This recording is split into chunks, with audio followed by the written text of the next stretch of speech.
The ghost ship Mary Celeste. In December 1872, a merchant ship called the Mary Celeste was spotted drifting in the Atlantic Ocean off the Azores Islands. A nearby vessel named the captain, seeing that the Mary Celeste was in peril, approached to offer help.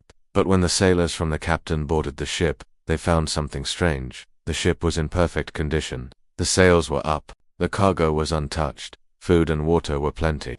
Even the crew's personal belongings, clothes, pipes, boots, were still there, but not a single person was on board. The captain's log showed nothing unusual. The lifeboat was gone, but there was no sign of a struggle or bad weather. It was as if the crew had suddenly walked off the ship in the middle of the ocean and vanished forever. Over 150 years later, the fate of the Mary Celeste's crew remains one of the greatest maritime mysteries.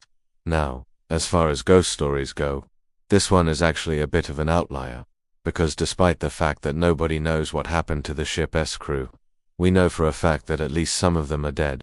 That's because the ship itself was eventually found abandoned in the Caribbean, and at that point, the bones of 2 crew members were found on board. Now, to be fair, those skeletons didn't exactly make the mystery any less mysterious. I mean, if anything, they just raised more questions than they answered. Like, how did these guys die? Why are only 2 skeletons on board? Where are the rest of the bodies, and why did nobody report them missing for months? I mean, even the ship's captain was dead. He was the one who logged their last entries, and yet nobody noticed that he had shown up to work for months. And I don't know about you, but that just seems a little bit weird to me. I mean, who doesn't notice when their captain just doesn't show up for work? Well, apparently 7 crew members didn't seem to mind too much. They just kept working like everything was perfectly normal. Anyway, after the ship was discovered, it was seized by the authorities and sold at auction.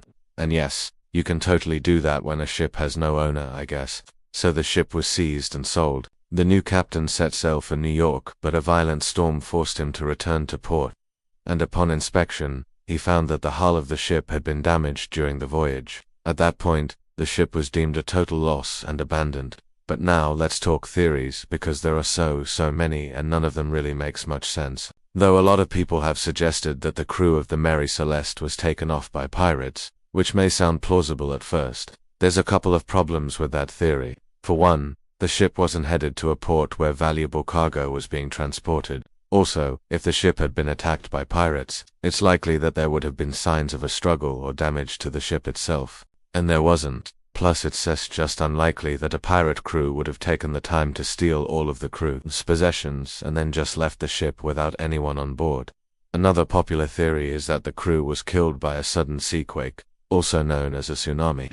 However, while a tsunami could explain why the ship was abandoned, it would unexplain why there was no damage to the ship itself or why the cargo had not been washed away. Of course, there are other more fantastical theories. Some believe that the crew was taken off by an alien spacecraft, while others blame spontaneous human combustion. I've even seen a couple of people claim that it was a magical vortex, or that the whole thing was just a fever dream. But perhaps the most interesting theory is that the crew was infected by a virus that caused them to lose their minds. I mean, if you think about it, it does explain why there was no sign of a struggle or damage to the ship. The crew simply succumbed to a virus, wandered off the ship and into the ocean where they presumably drowned. Of course, this theory doesn't explain why only 2 bodies were ever recovered, nor does it explain where the virus came from or why it only affected the crew of the Mary Celeste. At the end of the day, all we know for sure is that 7 men vanished without a trace, and their fate remains unknown to this very day. If you're interested in learning more about this case, I've included a link to an excellent video that covers this case in greater detail. Thanks for watching, and I'll see you next time.